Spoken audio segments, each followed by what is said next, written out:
Hello, so here we come back to our discussion on the voltage regulators.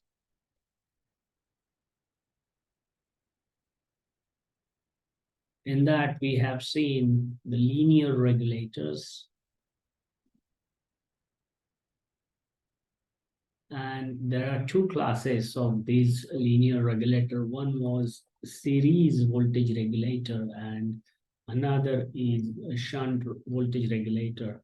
So we have taken into account the series voltage regulator and we have discussed the analysis and simulation part of it. Now, this time we are going to focus on shunt voltage regulator. Now, why are we calling it as a shunt? Because the control element, which is your NPN transistor, is in shunt with the load that is connected as shown in the circuit. In case of a series voltage regulator, we have seen the transistor, which is a control element in the regulator circuit, was in series with the load. Now, this is your voltage source V1, that is unregulated voltage source. And this is the voltage that you want to regulate and maintain it constant, irrespective of the changes in the load or changes in the voltage at the input side. And those changes can happen due to variations in the temperature, some disturbance, tolerance, and some other effects in the circuit. So how do we analyze this circuit? Is pretty clear. We have this voltage source V1 and a regulator. Circuit is composed of the two units, Zener diode and the NPN transistor. Only two units, you see. And this resistor R1 is used to set a bias current to the Zener and to the transistor, of course, and to the load, of course. And the value of which we have to, when we design the circuit, we have to choose based on the equations. So what I'm going to do here, let me just erase this, and coming back to our discussion, we see here that this resistor R1 and there is a voltage source V1, so it will source the total input current I. That current is flowing through R1 and causing a drop across it, that is VR1, which is product of I into R1. Now the same current flows through the diode Z, which is a Zener diode, causing a voltage drop across it VZ. And this current is the collector current, because you see this is the collector, base, and the emitter of these NPN transistor. This is NPN transistor. And final part of this circuit is the current is split further into IL. So you see the total current I is equal to IZ plus IC plus IL. That is how you get this equation. Now we know how the Zener diode works. If the input voltage V1 is greater than or equal to the Zener breakdown voltage Vz, which can be referred from the data sheet. You see, this is the part number we have used. While you design the circuit, you need to use some manufacturer parts.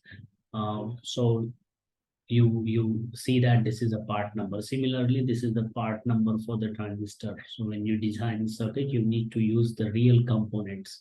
Okay, so when you have V1 greater than equal to Vz, there is a current that flows through the Zener diode. This is the IV characteristics of the Zener diode, and this is the voltage Vz.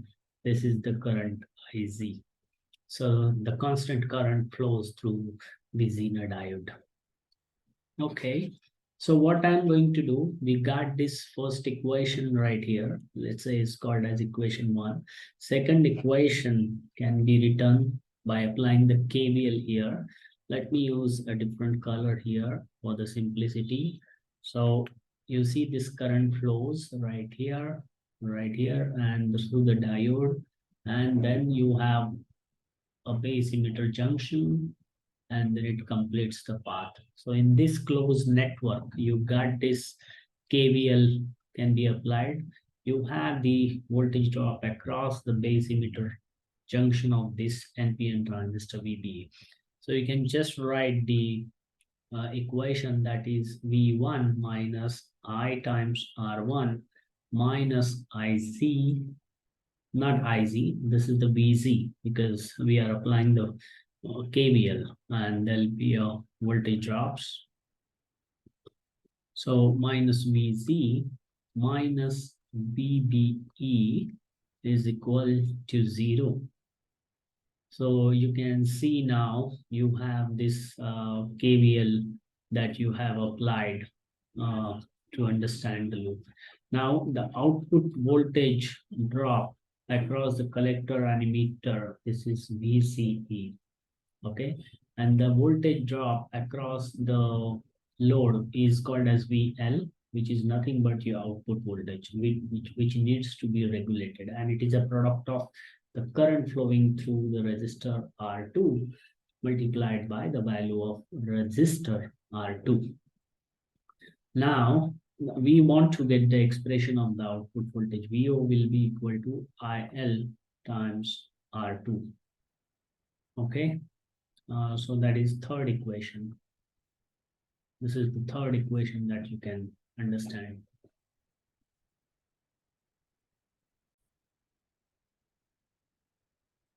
So we see here that with output of this circuit is actually written as VZ plus VBE. So it's always a product, sum of the Zener diode voltage plus the junction voltage of the transistor VZ plus VBE. And here we see from this expression V1 minus I times minus IR1 is equal to VZ plus VBE. From equation 2 we can modify. So you can see that this equation essentially is like we can write V1 minus I times R1 is equal to output, right? Because VO is VZ plus VB. So, and this also can be modified later. So what we see here, if the input voltage varies, the output voltage will vary from here. So like I said, this is an unregulated voltage source. So there'll be a up or down in the voltage V1. So VO will also be up or down. So how will this be brought back? How the VO will be brought back to its original value if there are variations in the input voltage V1? We are going to see that. So we see here the VO is equal to VZ plus VBE. So VZ is not going to change to bring back the VO to its original value, but VBE can be changed because VZ is a constant. The VBE can be modulated. So we'll see how it can be modulated. So let's say V1 goes up. So VBE from this equation right here, equation number 2. So we can write VBE is equal to V1 minus I times R1 minus VZ. So if your V1 goes up, VBE will go up. So if the VBE goes up, the current flowing through this base, that is IB, that goes up, and the current flowing through the collector is going up because IC is equal to beta times IB. So if IC goes up, the IL will come down, and subsequently the drop VO, which is IL times R2, will come down. And that's how the VO will be maintained. So why IL will come down? Because essentially you see this equation, I has to be constant. I has to be constant. So if IC will go up, the IL will come down to maintain I to be constant. So this is how, even there are variations in the input side of the circuit, the VO will be maintained as constant. Similarly, if let's say the load current changes, or the output voltage is varying because the resistance value is changing up or down. So there'll be a variations in the, let's say, output voltage will also vary, or VO will go up or VO will go down, and we want to bring it back. And this time the variations are due to the load variations. Let's say the resistance changes or the current fluctuates and something like that. So what will happen if the IL is going to change? The total current I, again, if you look at this equation, is going to change. So IZ is constant, but VB will again be modulated, and VB modulation will cause the IB modulation, and with that IC will be modulated. Subsequently, IL will be modulated to bring back the VO to the original position. So we see that the total analysis of this circuit, how this circuit is in a shunt regulator, it is called shunt regulator, is acting to maintain the constant voltage in the load.